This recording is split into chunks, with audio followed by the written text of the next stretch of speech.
Alineki Sahib, dear guests and dignitaries, and our powerful and wonderful MC, and my dear students. I'm really glad to share these few moments with you and talk about a subject for which you're all here. Acquisition of knowledge. And it is lifelong learning, acquisition of knowledge. But just as you cannot appreciate light unless you see darkness, you cannot appreciate knowledge unless you understand what ignorance is. There are two types of ignorance, and I'll go on to the value of knowledge after I have given you my understanding of what ignorance and knowledge is. Maybe you know more, and you'll tell me. There are two kinds of ignorances. There is a simple ignorance and there is compound ignorance. Jahl murakkab, compound ignorance. You know what compound ignorance is? Compound ignorance is that you do not know that you do not know. He who knows not and knows not that he knows not cannot be taught. Compound ignorance is you don't know that you don't know. Simple ignorance is that he knows not but knows that he knows not can be taught. There is a way. And sometimes I say that think out of the box. You know, this is something that we use. Think out of the box. You heard that, right? Thinking out of the box. Thinking bigger. But you cannot think out of the box unless you accept that you are in a box to begin with. So, in terms of compound ignorance and simple ignorance, and I will be very brief, but I'd like you to remember that if you can.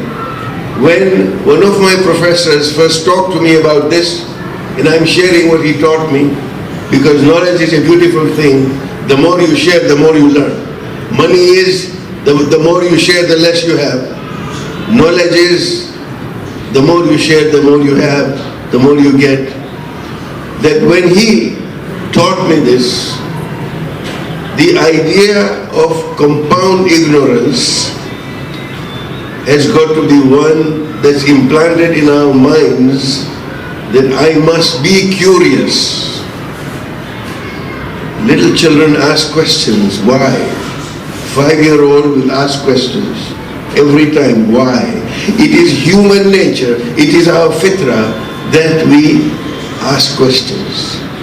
As we grow, too many distractions are out there, we become less and less curious. So, the purpose of education is not to fill your heads with information. The purpose of education is for you to move from compound ignorance to at least simple ignorance. If any school can do that for you, then you can move on, because now you've moved out of that idea of compound ignorance. There is another kind of compound ignorance, and there is somebody who stops being curious because they think they know it all. So now they don't need to learn anything more. That is also a form of compound ignorance. But to our subject, compound ignorance is where you need to move from and at least get to the level of simple ignorance, except that there is something out there that you know not and that you have to learn about. That is the key, that every researcher who has researched something great is because that researcher was curious. That researcher wanted to learn more and more. So, there is what one calls a knowledge paradox. Imagine that there is a circle, and what you know is inside that circle. And what you don't know is outside that circle. Now guess what? Geometry teaches us that the bigger the circle becomes, the bigger the circumference becomes. So the more you know, the more you realize how little is it that you really know. And that is the meaning of moving from compound ignorance to simple ignorance. Buzair Jumairi was a great scholar. He was in the bay of the king of Persia. An old lady comes and asked him a question. And he said, "Mother, I do not know the answer to your question." A sign of a great scholar who will admit that he does not know, number one. Secondly, the elderly lady said, "Oh Buzair, the king pays you so much, and you don't know the answer to a question, or a question by an old lady like me. Shame on you, Buzair." You know, when our mothers get angry, they really get angry, right? Especially the older they are, they get angry. And Buzair said, "Mother," and the answer that Buzair gives must remain in our minds about compound ignorance and simple ignorance. Buzair said, "Mother, the king pays me for what I know. If the king were to pay me for what I do not know, then his whole treasury would finish. He still would not be able to pay me." This is the value of understanding ignorance and accepting that I do not know everything, but I must be curious in order to move from compound ignorance to simple ignorance. Because learning, gaining knowledge is a lifelong experience. I will end on this note. Knowledge should never be underchanged. Knowledge should never be undervalued. Do you know how we undervalue knowledge? You are here all, you are aspiring to become engineers, doctors, atomic physicists, rocket scientists, whatever it takes, go for it, do it. If you are able to, go for it. I just saw a presentation to see where the other people who are there in this very place have gone places. They are some of the best universities. This is the potential that you have, that Allah subhanahu wa ta'ala has given you, has given each one of us. لَقَدْ خَلَقْنَا الْإِنسَانَ فِي أَحْسَنِ تَقْوِيمٍ, that He has created you in the best of molds, as human beings, men and women. So, do not shortchange, do not undervalue yourselves, and do not undervalue knowledge. You know how you undervalue knowledge? I will become an engineer.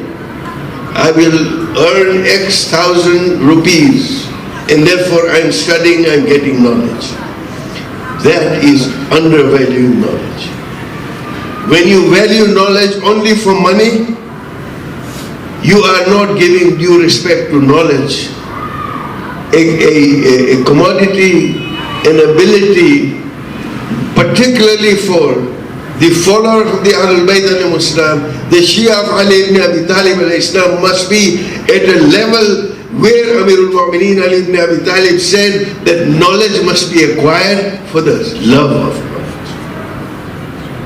You must love, you must be curious, and it is that love of knowledge that takes people. Newton was not after dollars or shillings or rupees or whatever. Newton was out there thinking about it. Einstein was not about money. Einstein was not about wanting to become a millionaire. Einstein wanted to do in the same way. Aimma alayhi salam teach us that knowledge is something of value. Do not devalue it by only equating it with knowledge which is going to get you money. Of course, if you learn, if you study, you have a right to have a good income, to look after yourself, look after your families. But knowledge is not only to earn money. Knowledge is to appreciate the blessings and the bounties that Allah subhanahu wa ta'ala has given us. And if we are not to do that, then we are being ungrateful to Allah. So with that said, I wish you all the best in your careers. It's sometimes hard work being a young student. It's hard work being away from your families. It's hard work living away from your families, away from your culture. But the investment that you are all making, and the investment that these gentlemen are making in assisting, they're expecting empowerment. When you go into a knowledge-based project, it's an investment. You know, there's a difference between charity and philanthropy. Charity is you give something to try and help someone. Philanthropy is something where you partner with the recipients to make sure that we all together make this world a better place. So when you are that rocket scientist, when you are that engineer, when you are that doctor, remember you have a duty to pay back to this society, because Muhammad Ali, the boxer, said that service to humanity is a rent that you pay for your room on this planet, on this earth. And this must be an aspiration. These great gentlemen here are all out there of the same belief to say that we have to pay a debt to our society. And I pray to Allah subhanahu wa ta'ala that He gives us all tawfiq to be able to make a difference in humanity and serve the humanity, which is what a lover of Ahlul Bayt alayhi salam is supposed to do. This is the nature and the akhlaq of the follower of Ali ibn Abi Talib alayhi salam. Wassalamu alaikum wa rahmatullahi wa barakatuh.